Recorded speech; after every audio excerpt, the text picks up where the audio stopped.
देखिए, judicial custody में भेज दिया है 14 दिन के लिए। नेक्स्ट हियरिंग जो है केजरीवाल की वो 15 अप्रैल रहेगी।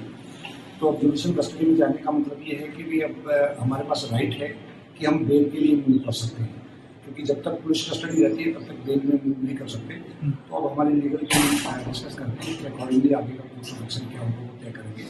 बाकी एडी की तरफ से अब कस्टडी खत्म और अब judicial custody start. Sir, ED ने कोर्ट में ये भी कहा, पहली बार जो है आतिशी का नाम लिया और ये कहा कि विजय नायर जो है वो केजरीवाल का करीबी था और वो केजरीवाल को नहीं आतिशी और सौरभ भारद्वाज को रिपोर्ट करता था।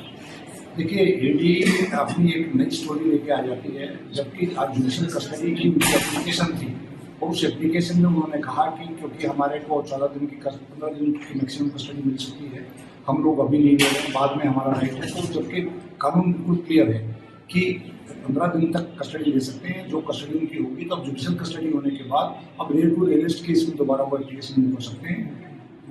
अगर ऐसा कभी होगा तो देन फर्दर डिसाइड करेगी कोर्ट। सर, अगर राजनीतिक पॉलिटिकल फ्रंट पे देखें तो अब जैसे कि सीएम साहब जेसी में चले गए हैं, तो क्या जेल से जो उनकी सरकार की कार्रवाई है, जो एक्शंस हैं या जो फंक्शंस हैं, वो करना उनके लिए पॉसिबल होगा? देखिए, कानून के अंदर जो प्रावधान है जी, उसके अकॉर्डिंगली सरकार चलेगी और उसमें जो भी जेल मैनुअल्स और जो, क्योंकि ऐसा हिंदुस्तान के अंदर पहली बार हो रहा है कि एक सर्विंग मुख्यमंत्री जो है वो जुडिशियल कस्टडी में। सर, क्या जेल मैनुअल ऐसी अनुमति देता है कि कोई जो आरोपी मुख्यमंत्री हैं कस्टडी में कहीं किसी चीज में साइलेंट होगा तो उसके लिए कोर्ट ऑफ लॉ है, तो कोर्ट से वो परमिशन लेके उसके अकॉर्डिंगली काम करें। क्या सर उनकी जगह कोई जो उनके अनुपस्थिति में कोई जैसे सिग्नेटरी किसी को बनाया जाए? क्या कोई अभी तक ऐसा निर्णय लिया गया है कि उनकी एब्सेंस में कोई? माननीय मुख्यमंत्री जी को बार बार दिल्ली की जनता ने, आपको देखा कल बहुत बड़ी रैली के अंदर ये सवाल पूछा गया कि भी आप क्या चाहते हैं। दिल्ली की जनता अरविंद केजरीवाल जी को मुख्यमंत्री देखना चाहती है। वो देश के बहुत पॉपुलर नेता हैं। किसी भी हाल में अरविंद केजरीवाल जी कंटिन्यू करेंगे। क्यों? क्योंकि वो आरोपी नहीं है। उनके खिलाफ जो भी एलिगेशन लगाए गए वो अभी किसी को नहीं है।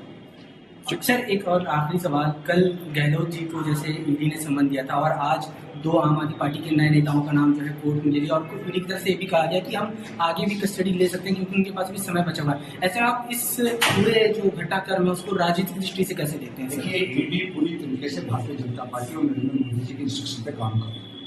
वो लोग हमारी पार्टी को पूरी तरीके से नेस्तनाबूद करना चाहते हैं। हमारे लीडर्स को, टॉप लीडर्स को जेल में ऑलरेडी डाल चुके हैं, लेकिन वो इस बात को भूल रहे हैं कि आज घर घर में केजरीवाल जी पैदा हो चुके हैं। केजरीवाल जी एक सोच है, एक विचार है। उन्होंने जिस तरीके से बेनिफिट स्कीम्स चला के और प्रॉफिट का बजट दिया है, ऐसे नेता को, पढ़े लिखे नेता को, ऐसी पार्टी को, एक एक कार्यकर्ता, हमारा पूरी तरीके से, मैं भी केजरीवाल, ये मुहिम आपने देखा और पूरे देश में ये मुहिम चलेगी।